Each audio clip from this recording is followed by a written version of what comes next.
Hi, my name's Justin, and this is the Justin Browser May 2026 review. When we talk about the current iteration for the project I'm working on, this web browser, it's basically just a web browser where your tabs are in this little canvas thing, click around and move them around and such. It's pretty straightforward. There's not too much to it, like, you can visit a new website, you can go back, very traditional web browser mechanics. Um, but yeah, I guess um, to like summarize why I wanted to make this specific design of browser, there's like two main things I want to go over, which is space and time. So the first thing about space, like obviously this is like a spatial tab arrangement. And you can arbitrarily put things in a 2D area, and ideas are naturally co-located by space. So if you have like an idea, like space and time are similar ideas, they're right next to each other. If you create a new tab like this, it'll naturally be placed nearby. So it will like uh, like it's naturally co-located. And when you delete tabs, let's delete this tab.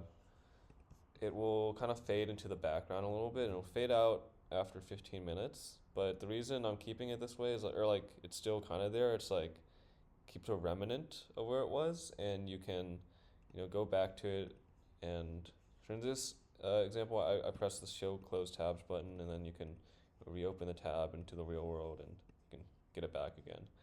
So it's like the space is not this compared to a traditional tab system where if you close a tab, it kind of like fades away forever, and then you have this like separate like closed tabs menu, and it's kind of like separate. It's all separate.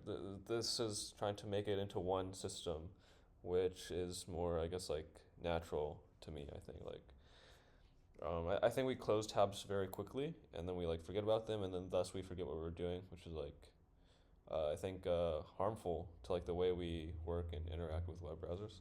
So yeah, that's like one thing about space. Um, space. What else is there? Oh yeah, obviously you can see the contents of the tab, and if you look closely at the space tab, it's moving, or like the contents are being updated in real time. And this is important because I often forget what's inside of a tab, and I think what's inside of a tab is more important than what's the metadata of the tab, which is just like the title and the fav icon, and or fav icon, whatever. And yeah, so I think it's important to see what's inside of a tab, and seeing what's inside of a tab helps you organize what different uh how to arrange the tabs. So yeah. Party people! Um, yeah, so that's a little bit on space. What about time? So time is also very important because time tells you where you were in the past. So if I were to like jump around and like go to like random place or something, and I kind of like lose track of like, oh, where was I 20 seconds ago? I don't know. But press like the time rewind button, and you can, see snapshots of where you were. If you want to go back to where I was, so where was I? I was at this time channel. You just click it, and you're back there. If you want to go back, you need that too.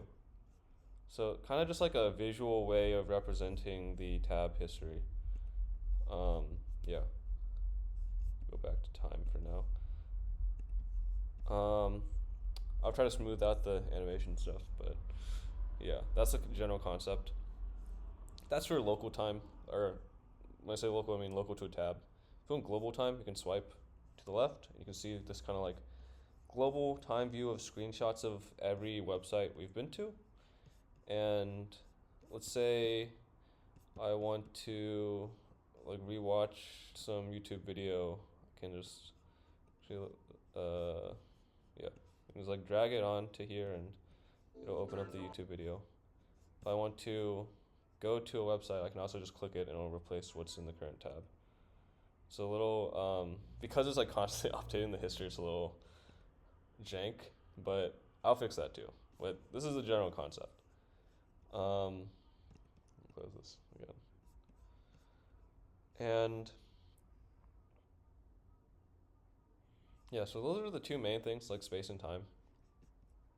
Um, I guess those are like very like important, but like it's hard to like design for them inside of a web browser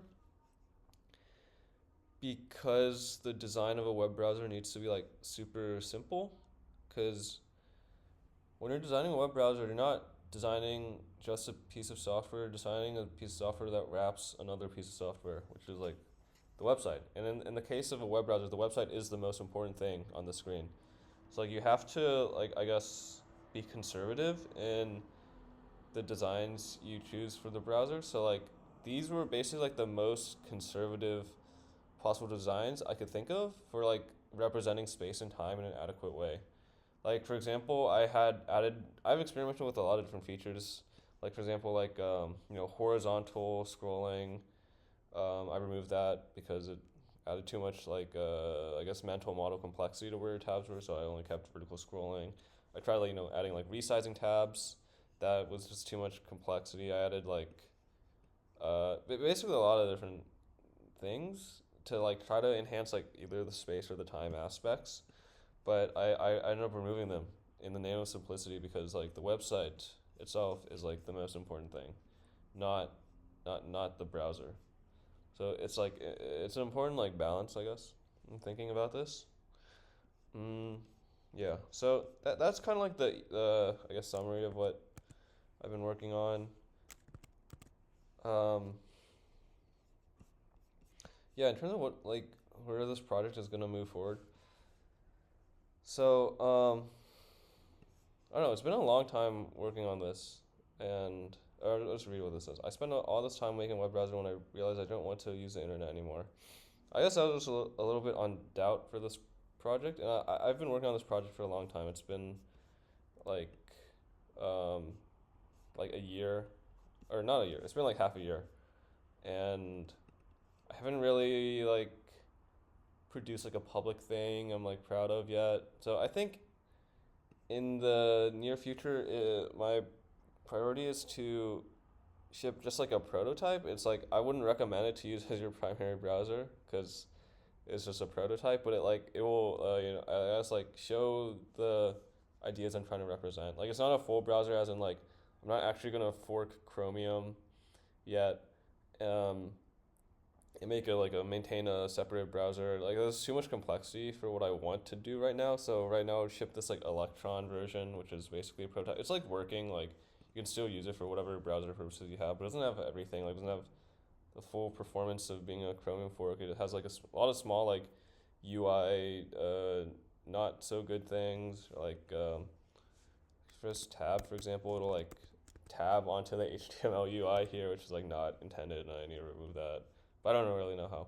But anyways, yeah, I think basically I just want to ship a like prototype, public prototype of this, as well as like a design document of like all my design motivations and stuff like that. Like why I chose things the way I did, and like why I think it's important to like rethink how browsers are structured. Um, yeah, I think that's basically it for this video. Um, I try to get those things I mentioned done in within the next few weeks. Uh, not to like rush it out, but just because like I think it's at a good stopping point, and I have other things I want to do. So that's pretty much it. Goodbye.